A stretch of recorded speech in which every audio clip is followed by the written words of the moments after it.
अस्सलाम वालेकुम एवरीवन। आज हम स्टडी करेंगे कंटिन्यूस डाटा फ्रीक्वेंसी डिस्ट्रीब्यूशन। अब कंटिन्यूस डाटा फ्रीक्वेंसी डिस्ट्रीब्यूशन जो है इसमें 3 स्टेप्स इन्वॉल्व होते हैं। पहला ये कि हमने एक रेंज फाइंड करनी होती है, दूसरा ये कि हमने नंबर ऑफ़ क्लासेस फाइंड करनी होती हैं, और तीसरा ये कि हमने क्लास इंटरवल फाइंड करना होता है। हम नीचे देख सकते हैं एग्जांपल में कि हमारे पास डाटा गिवन है। इस डाटा में से हम lower value and high value ये दोनों चूज़ करेंगे, मीन्स के लो वैल्यू और मैक्सिमम वैल्यू, ठीक है। उसको रेंज में पुट करेंगे। रेंज का फॉर्मूला है XM माइनस X0, ठीक है। उसके बाद हम नंबर ऑफ़ क्लासेस फाइंड करेंगे, और नंबर ऑफ़ क्लासेस हम लोग इस तरह से फाइंड करेंगे कि इसको डिनोट करेंगे K से, और इसका फार्मूला है 1.1 plus 3.3 log n, where n is the number of observation. फिर थर्ड स्टेप हमारा ये है कि हमने क्लास इंटरवल फाइंड करनी है, जिसको हम h से डिनोट करेंगे, और इसका फार्मूला है r डिवाइड बाई k। तो पहला स्टेप हमारे क्या है? So first we will find the range. Range find करेंगे, मिनिमम वैल्यू मैक्सिमम वैल्यू, ठीक है। मैक्सिमम वैल्यू 48 है हमारे पास, जबकि मिनिमम वैल्यू हमारे पास क्या है? 4 है, ठीक। फर्दर अब आप देख सकते हैं कि पहला स्टेप हमारा रेंज है XM माइनस X0, 48 माइनस 4 हमने किया है, तो रेंज हमारे पास क्या आई है? 44। फिर उसके बाद हम नंबर ऑफ़ क्लासेस फाइंड कर रहे हैं, जिसको हम K से डिनोट कर रहे हैं, 1 प्लस 3.3 लॉग 30। सही हो गया। तो ये हमारे पास जो आंसर आएगा ये आएगा K इज़ इक्वल टू 5.87। तो हम लोग पॉइंट वाली वैल्यू को हम अप्रॉक्स करके लिख देंगे, जैसे कि 5.87 है तो इसको हमने अप्रॉक्स 6 के लिख दिया, ठीक है। फिर क्लास इंटरवल हम फाइंड करेंगे कि H से इसको डिनोट करेंगे R divide by K, where R is the range and K is the number of classes. अब R क्या हमारे पास आई थी? 44, and what is the K? 5.87। ये भी हमारे पास आई है 7.5।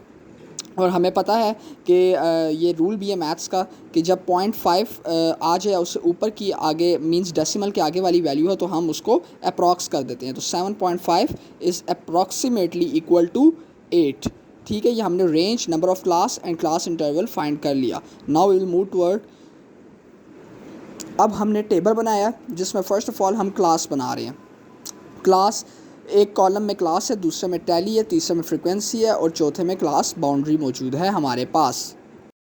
तो फ़र्स्ट ऑफ़ ऑल हम लोग क्लासेस इसमें लिखेंगे। बेसिकली अब हमने स्टार्ट कहाँ से करना होता है? हमने स्टार्ट यहाँ से करना है कि जो सबसे लोअर क्लास है वहाँ से हमने शुरू करना है, ठीक हो गया। अब लोअर क्लास से हम शुरू करेंगे। यहाँ पर हमने 3 को एज अ लोअर क्लास लिया है और हम शुरू कर रहे हैं, ठीक है। क्लास इंटरवल हमने क्या फाइंड किया था? हमने क्लास इंटरवल फाइंड किया था कि 8 का इंटरवल है, ठीक है। 3, फिर 8 का इंटरवल 11, फिर 8 का इंटरवल 19, फिर 8 का 20, हमारे पास क्या आएगा? 27, फिर 8 का 35, एंड इसी तरह हम आगे करेंगे तो 8 का 43, ठीक है। इसी तरह हम लोग ये क्लासेस बना रहे हैं, लाइक दूसरी साइड पे 10, 18, 26, 34, 42 एंड 50। सही हो गया। फिर अगला कॉलम हमारे पास है टैली का। अब टैली किस तरह से करते हैं? टैली इस तरह से करते हैं कि हम लोग वापस अपने उसी क्वेश्चंस को देखेंगे कि जो हमें एग्जांपल गिवन है, हम उस एग्जांपल के एक एक फ़िगर को चेक करेंगे, और उस फिगर को लाइक 3 से लेके 10 तक जितनी फ़िगर्स आएंगी उनको हम टैली करेंगे, ठीक है। फिर 11 से 18 तक जितनी फ़िगर्स आएंगी उनको हम टैली करेंगे, मींस जितनी फ़िगर्स आएंगी सादा लफ्ज़ों में उनकी उतनी हम लाइंस आगे लगाएंगे। लाइक अगर 3 से आगे 4, 5, 6 आया तो मींस हम एक लाइन 4 की, एक 5 की, एक 6 की, इस तरह से करके लगाएंगे, फॉर एग्ज़ाम्पल। फिर इसी तरह 27 टू 34 जितने बीच में फ़िगर्स आएंगे उतनी हम टैलीज़ लगाएंगे। 35 टू 42 जितने फ़िगर्स आएंगे उतनी टैलीज़ लगाएंगे। 43 टू 50 जितने फ़िगर्स आएंगे उतनी टैलीज़ लगाएंगे। फिर आगे फ्रीक्वेंसी है। इन्हीं टैलीज़ को जब हम आगे फर्दर काउंट करेंगे तो काउंट करके जो हमारे पास आगे डाटा आएगा वो फ्रीक्वेंसी होगा। फॉर एग्जांपल हम यहाँ देख सकते हैं कि एक 3 टू 10 जो हमारे पास टैलीज़ हैं वो कितनी है? 8 है। तो फ्रीक्वेंसी कितनी? 8। इसी तरह नीचे वाली 8, उससे नीचे 4, फिर 5, फिर 2, फिर 3, ठीक है। ये हमने फ्रीक्वेंसी भी कैलकुलेट कर ली। नाउ इससे अगला प्रोसेस हमारे पास क्या है? जैसा कि हमसे क्वेश्चन में पूछा गया है कि अब आपने क्लास बाउंड्री भी फाइंड करनी है। तो क्लास बाउंड्री किस तरह से निकलती है? क्लास बाउंड्री इस तरह से निकलती है कि जो क्लासेस हमें गिवन है लेफ़्ट साइड पे 3 to 10, 11 to 18 and so on, इसमें हम ये करेंगे कि लेफ़्ट वाले में हम 0.5 माइनस करेंगे और राइट वाले में 0.5 ऐड करेंगे। लाइक 3 में 0.5 माइनस किया तो 2.5 आ गया, 10 में 0.5 ऐड किया तो 10.5 आ गया, ठीक हो गया।